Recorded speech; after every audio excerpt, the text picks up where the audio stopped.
Selamat pagi sahabat Bawaslu, berjumpa lagi dalam Bawaslu Solo News. Pada edisi podcast sengketa kali ini kita akan berdiskusi atau berbicara terkait dengan potensi sengketa pada tahapan pencalonan.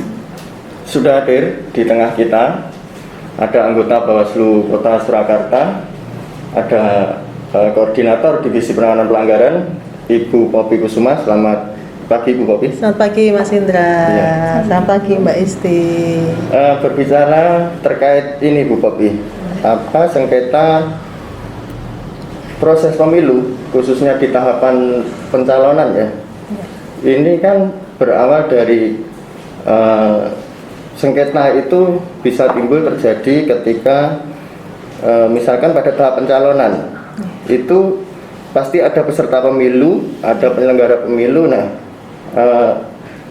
potensi sengketa yang timbul kali ini melibatkan peserta pemilu itu sebenarnya peserta pemilu itu siapa sih Bu sebenarnya? Ya. Baik Mas Indra dan Mbak Isti ya, berdasarkan ketentuan Undang-Undang 7 2017 tentang pemilu itu menyebutkan peserta pemilu itu adalah partai politik untuk anggota DPRD Provinsi dan DPRD Kabupaten Kota, kemudian perseorangan itu untuk anggota DPD. Nah, kemudian terkait dengan pasangan calon untuk presiden dan wakil presiden itu adalah partai politik atau gabungan partai politik. Jadi tidak ada perseorangan di dalam pencalonan presiden dan wakil presiden.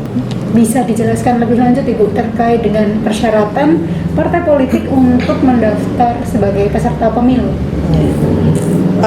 Baik Mbak Isti, bahwa peserta pemilu yaitu partai politik yang sudah diverifikasi oleh KPU itu tentunya yang lolos verifikasi ya, itu adalah partai politik yang menjadi peserta telah memenuhi persyaratan, yaitu satu, berstatus badan hukum, kemudian memiliki kepengurusan di seluruh provinsi, kemudian memiliki kepengurusan di 75% kabupaten kota dalam suatu wilayah provinsi, kemudian memiliki 50% kepengurusan di wilayah kecamatan di suatu kabupaten kota ya.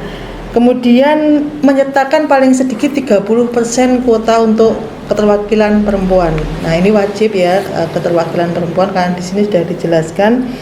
Kemudian memiliki kurang-kurangnya 1.000 orang atau 1/10 dari jumlah penduduk dengan kepengurusan partai politik yang dimaksud tadi ya, 75% di wilayah kabupaten kota dan 50% di kecamatan. Kemudian memiliki kantor tetap. Kantor tetap itu ada di kepengurusan baik tingkat pusat, provinsi maupun kabupaten kota. Nah, itu berlaku sampai dengan tahapan pemilu itu selesai. Kemudian mengajukan nama dan lambang ya, mengajukan nama dan lambang dari gambar partai politik kepada KPU. Kemudian menyerahkan rekening dana kampanye seperti itu.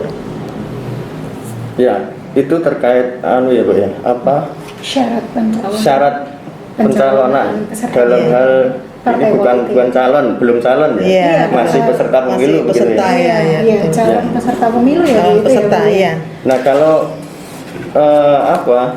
kita di Bawaslu Kota Surakarta ini apakah ada Bu sengketa waktu Kualifikasi ya partai politik itu? 2019 ya. Iya. Baik terkait dengan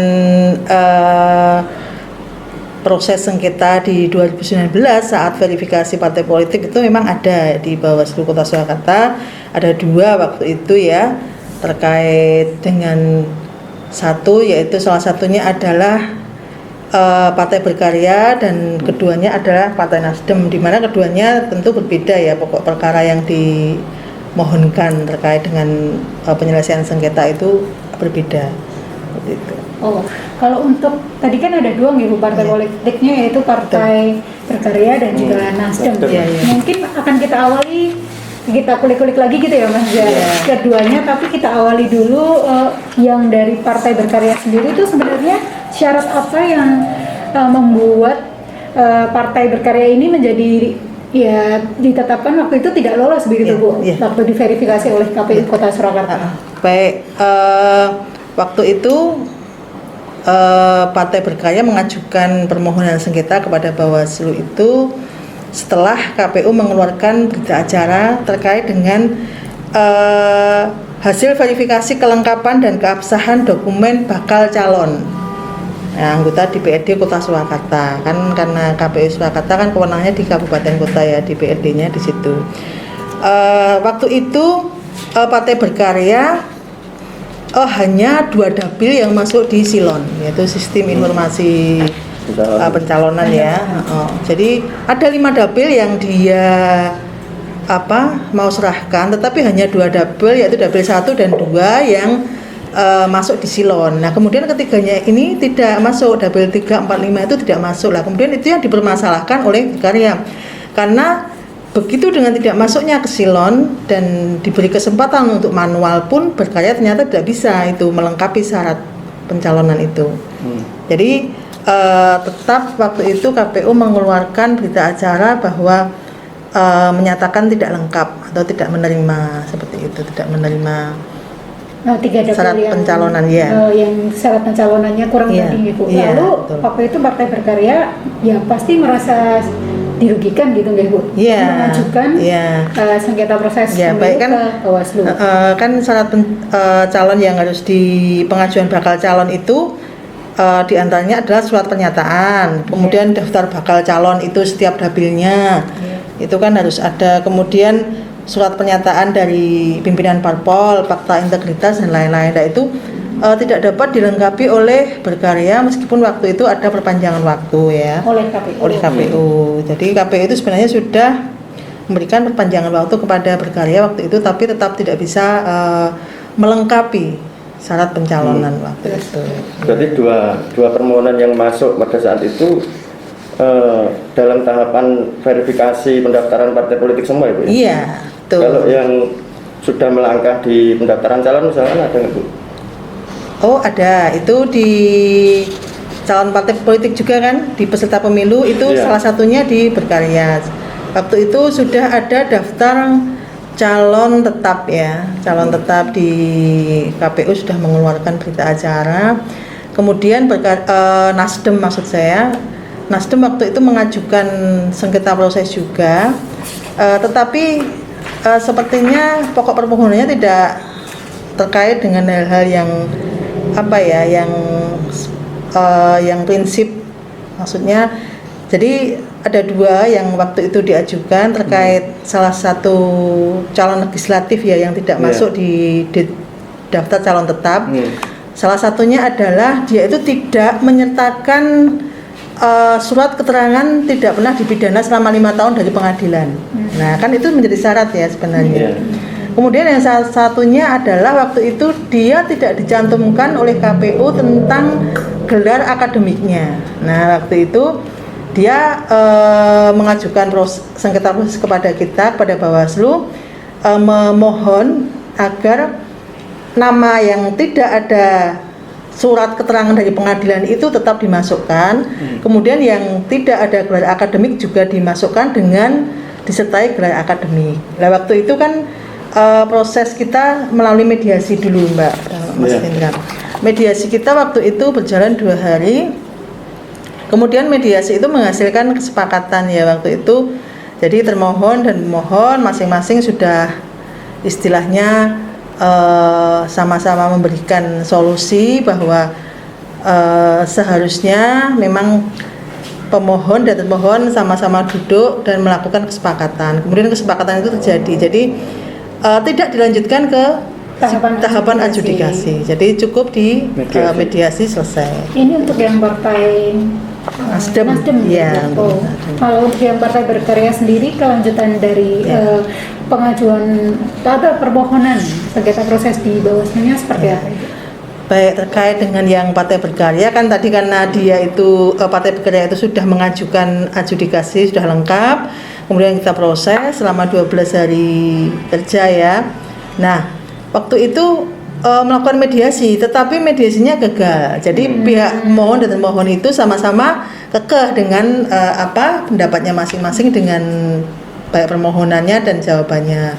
Tidak mencapai kesepakatan lah istilahnya lah. Kemudian kan dilanjut dengan sidang adjudikasi kan, sidang adjudikasi kita itu waktu itu karena 12 hari itu sudah include dengan mediasi ya, itu kita laksanakan selama 10 hari. Jadi putusan kita itu keluar setelah masih di dalam batas 12 hari itu. Nah kemudian berkarya ini kan tentunya mempunyai upaya hukum ya, karena merasa bahwa dia itu sebenarnya sudah memenuhi syarat calon kepada KPU verifikasi parpol ya, tetapi oleh KPU kan tetap ditolak.